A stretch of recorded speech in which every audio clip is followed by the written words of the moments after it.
तो शरद पवार ने कांग्रेस को आईना दिखाया है। एनसीपी प्रमुख शरद पवार ने चीनी मोर्चे पर सरकार का साथ देने वाला बयान दिया है। पवार ने कहा कि लद्दाख की घटना संवेदनशील है, इसे सरकार की नाकामी नहीं कह सकते। शरद पवार ने इस बयान पर बीजेपी कांग्रेस पर हमलावर है, तो कांग्रेस नेता मिलिंद देवड़ा ने भी पार्टी की मुश्किलें बढ़ाने वाला बयान दे दिया। केंद्र सरकार को चीन के मोर्चे पर विपक्षी खेमे के कद्दावर नेता शरद पवार का साथ मिल गया है। शरद पवार ने कहा है कि चीन के साथ तनाव संवेदनशील है और राष्ट्रीय सुरक्षा के मुद्दे का राजनीतिकरण नहीं होना चाहिए। इस मुद्दे पर शरद पवार का ये बयान काफी अहम माना जा रहा है।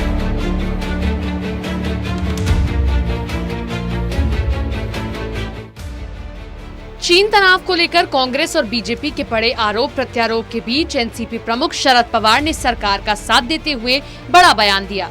शरद पवार ने कहा कि राष्ट्रीय सुरक्षा से जुड़े मामलों को राजनीतिकरण नहीं करना चाहिए। ये कोई नहीं भूल सकता कि चीन ने 1962 के युद्ध के बाद भारत की 45,000 वर्ग किलोमीटर भूमि पर कब्जा कर लिया है। खास बात यह है कि शरद पवार की टिप्पणी कांग्रेस नेता राहुल गांधी के उस आरोप पर थी कि पीएम मोदी ने चीन की आक्रामकता के चलते भारतीय क्षेत्र को सौंप दिया। शरद पवार ने यह भी कहा कि लद्दाख में गलवान घाटी की घटना को रक्षा मंत्री की नाकामी बताने में जल्दबाजी नहीं की जा सकती, क्योंकि गश्त के दौरान भारतीय सैनिक चौकन्ने थे। एनसीपी प्रमुख शरद पवार ने कहा कि ये पूरा प्रकरण संवेदनशील प्रकृति का है। गलवान घाटी में चीन ने उकसावे वाला रुख दिखाया। शरद पवार ने कहा कि चीनी सैनिकों ने हमारी सड़क पर अतिक्रमण करने की कोशिश की और धक्का मुक्की की। ये किसी की नाकामी नहीं है। अगर गश्त करने के दौरान कोई आपके क्षेत्र में आता है तो वो किसी भी समय आ सकते हैं। हम ये नहीं कह सकते कि ये दिल्ली में बैठे रक्षा मंत्री की नाकामी है। अपने बयान में शरद पवार ने कहा कि वहाँ गश्त चल रही थी, झड़प हुई, इसका मतलब है कि आप चौकन्ने थे। अगर आप वहाँ नहीं होते तो आपको पता भी नहीं चलता कि कब वो चीनी सैनिक आए और चले गए। इसीलिए मुझे नहीं लगता कि इस समय ऐसा आरोप लगाना सही है। शरद पवार ने सतारा में मीडिया से बात करते हुए ये बयान दिया। उसके बाद कई ट्वीट भी किए।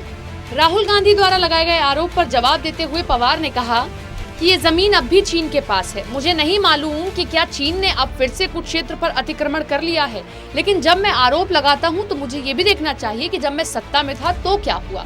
अगर इतनी बड़ी जमीन अधिग्रहित की जाती है तो इसे नजरअंदाज नहीं किया जा सकता। ये राष्ट्रीय सुरक्षा का मामला है और मुझे लगता है कि इसका राजनीतिकरण नहीं होना चाहिए। चीन मोर्चे पर आज एनसीपी प्रमुख शरद पवार के इस बयान के बाद बीजेपी नेता शहनवाज हुसैन ने कांग्रेस पर हमला बोला।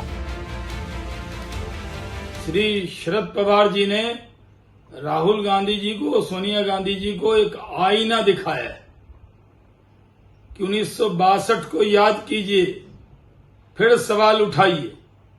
जब देश का सवाल होता है तो सबको एकजुट होना चाहिए, लेकिन जिस तरह से राहुल जी, सोनिया जी और कांग्रेस पार्टी के अन्य नेता रोज चाइनीज प्रोपेगेंडा पर एक सवाल देश से पूछ रहे हैं। देश जानना चाहता है कि आखिर आप देश की सरकार और सेना पर भरोसा कम क्यों है आपको, और चाइनीज प्रोपेगेंडा पर भरोसा ज्यादा क्यों है, ये देश को बताइए।